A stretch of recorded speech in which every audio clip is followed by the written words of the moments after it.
Bom dia a todos, meu nome é Marcelo de Freitas Medeiros Neto, sou aluno do curso de Saneamento Ambiental. Essa apresentação tem como finalidade compor a nota N1 de Modelagem e Qualidade da Água, redigida pelo professor Mariano da França Alencar Neto. Essa apresentação foi editada pelo Camtasia 2017 e postada no YouTube, com auxílio do PowerPoint. O problema oferecido pelo professor para resolução para então compor a nota do N1 se consiste em um rio principal que ele é carregado por um afluente de vazão 0,114 metros cúbicos, de DBO 341 mg por litro e de concentração igual a zero devido ao elevado DBO, ou seja, presume-se que o DBO é tão grande, mas tão grande, que não tem a concentração de oxigênio. E também por uma bacia hidrográfica de área 350 km² e de descarga 2,17 litros por segundo. Vale ressaltar que a classe em questão, de acordo com a resolução CONAMA, é de 5 mg de OD. A altitude é de 1000, e esse valor é de extrema importância para a correção dos Ks.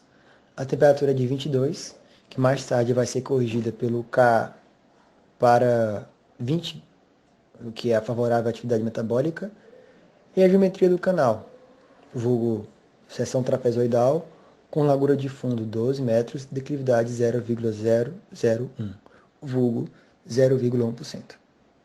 Aqui temos um resumo da questão, dos dados oferidos pela questão, exceto pela vazão, que foi um acréscimo, onde vazão é igual a área vezes a descarga, ou seja, a vazão da bacia hidrográfica está como 0,7595 metros cúbicos por litro. Vale ressaltar também que nesse trabalho foi adotado no mínimo 3 casos para maior precisão dos dados. Bom, após dito os dados da questão, vamos às resoluções dos itens. Temos o item C, E, G, H como principais problemáticas a serem resolvidas, e o item B, F, D, A já estão dadas na questão. Ou seja, para calcular o OD do rio, adotou-se uma simplificação, onde a concentração é igual a 90% do CS. E o CS ele é um valor tabelado. Ou seja, temos aqui a tabela 9,1 de teor de saturação de oxigênio dissolvido na água doce para diferentes temperaturas e altitudes. Como não temos o valor de 22 graus Celsius, usaremos então uma regra de 3 entre o 20 e o 25. Bom, feito isso, conseguimos então o valor de 7,820. E aí, 90% desse valor equivale então a 7,038. Logo, a concentração de OD do rio é de 7,038. O OD dissolvido no afluente bruto já está, certo? Já está classificado como 2 por causa do limite estabelecido pela resolução CONAMA.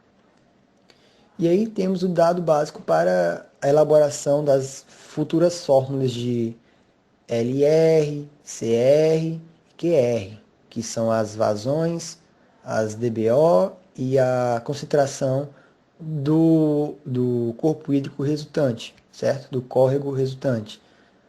Bom, para o cálculo do K1 e KD, temos o valor tabelado. O valor tabelado se baseia a temperatura de 20 graus. Por isso, se faz necessário, então, uma correção, ou seja, K1 0,4 e temos então o valor corrigido.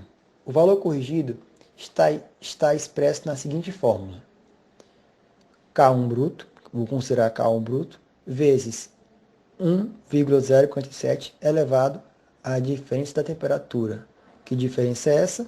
A diferença entre a temperatura que você está menos a desejada, que é de 20 graus, cujo é a melhor forma de se calcular devido à atividade metabólica, pois o K1 é o próprio da matéria orgânica e tem interferência com a temperatura e as substâncias nocivas do esgoto. Ou seja, se presume que um esgoto sem tratamento, o K1 é elevado. E aí, quanto maior for passando os níveis de tratamento, menor vai ser o K. Vale ressaltar que um K1 menor é igual à velocidade de consumo da matéria orgânica menor. Ou seja, K1 0,4. E temos então o valor corrigido. O valor corrigido está expresso na seguinte fórmula. K1 bruto, vou considerar K1 bruto, vezes 1,047 elevado à diferença da temperatura. Que diferença é essa?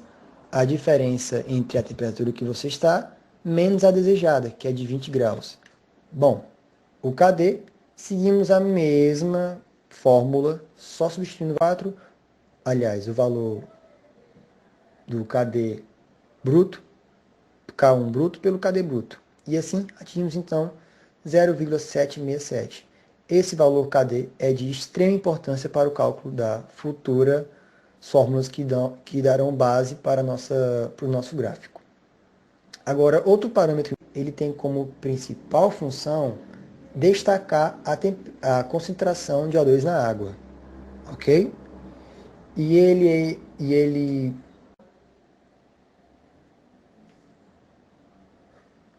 O K2, a seguir, ele tem como principal função a reareação, ou seja, ele se baseia na concentração de O2.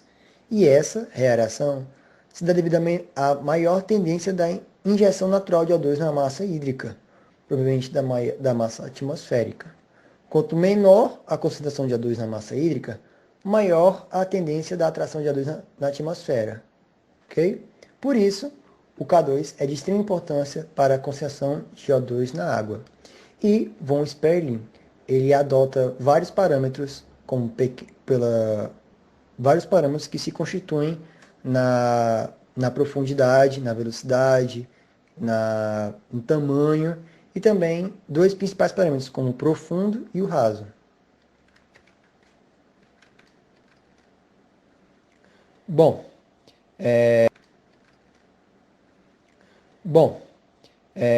Mas para se calcular o K2, se faz necessário o cálculo do Q resultante, que será usado mais à frente para os cálculos dos parâmetros mais importantes para a elaboração do nosso gráfico.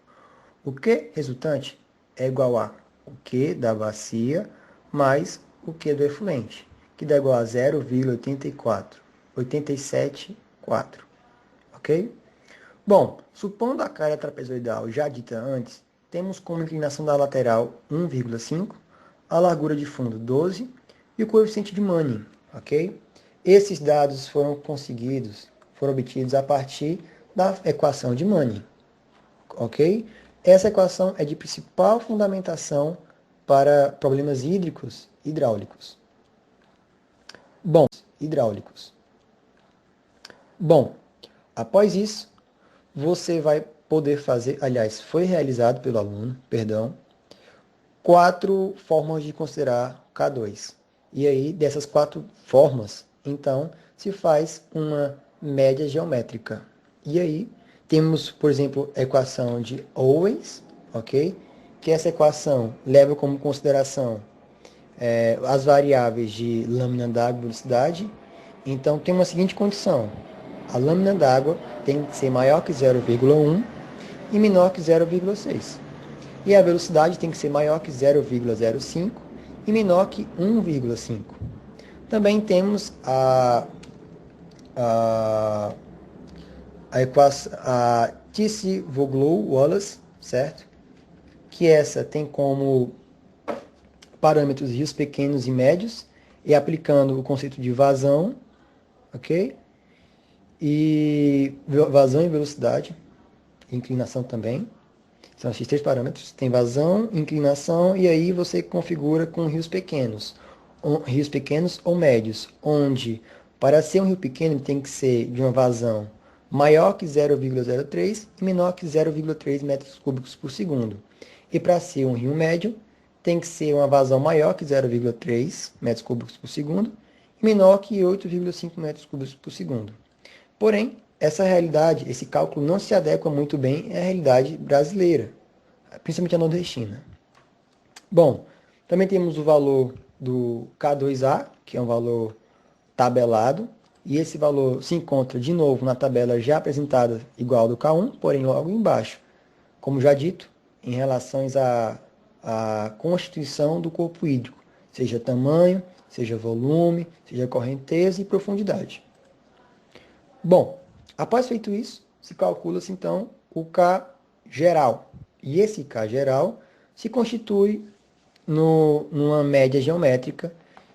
Poderia então ser aplicado aqui uma correção, certo? Para o SI, mas não se faz necessário tal correção devido à complexidade das situações e fórmulas. Se faz então uma discrepância de intervalos, ou seja, ineficiente a correção. Então temos como K2 5,237.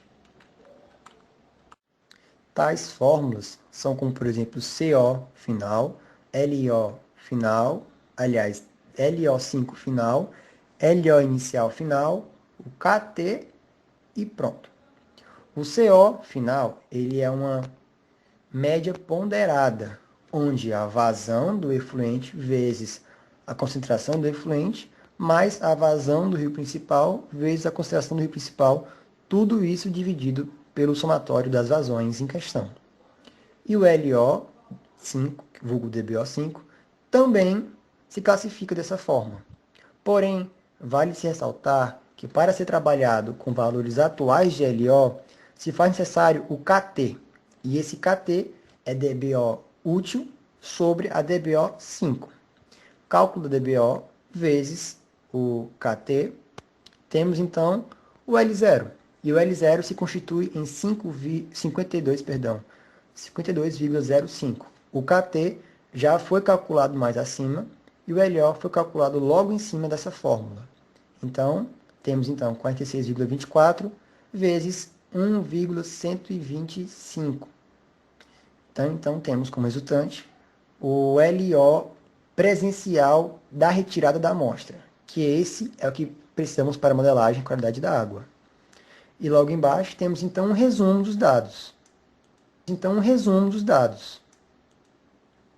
A seguir, temos o arranjo de dados colocado, certo? Entre dia, distância, concentração, o limite estabelecido e o DBO por litro, ok?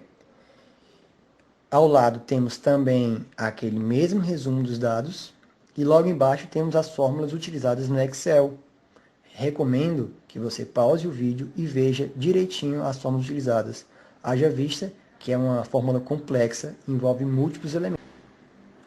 Bom, feito isso, será então gerado um gráfico de dispersão, onde você pode associar vários elementos. Mas, nesse caso, eu gostaria de associar a concentração atual com a concentração limite. Veja que, nesse caso, podemos ver claramente a constituição do gráfico, certo? Da concentração, onde a parte antes de iniciar o gráfico com as águas limpas, depois, nesse declínio, é a degradação do corpo hídrico, e aí no fundo do vale, onde tem o TC, começa então a decomposição ativa, e a partir da decomposição ativa, onde começa o início para a retomada do pico do gráfico, essa parábola, fica então a recuperação do corpo hídrico, mais à frente finalizando águas limpas. 2. Porque após a injeção da DBO, não terá o mesmo parâmetro, não terá a mesma constituição. Então, vale ressaltar que é água limpa 1, a inicial, após tratamento, após diluição, após a dissolução, então fica água limpa 2. Então, embaixo temos então, um gráfico da decomposição da DBO. Vemos então que quanto maior a distância do ponto de injeção, menor fica a DBO. Por quê? Porque é uma fonte pontual e única. Se fosse várias fontes de constante, esse gráfico não ia ser a tendência para baixo. Ele ia ter várias oscilações decorrentes da injeção de constantes DBOs. Bom, de antemão, esse foi a minha apresentação. Queria agradecer ao professor Mariano por ter dado essa oportunidade de apresentar essa atividade para os meus alunos e para o professor. E gostaria também de agradecer aos meus colegas que estão vendo, estão aprendendo. E gostaria de agradecer principalmente ao professor por essa oportunidade de aprender, de explicar tão bem o conteúdo, a ponto de se fazer possível uma aula de um aluno. Então, muito obrigado a todos e tenha um ótimo dia.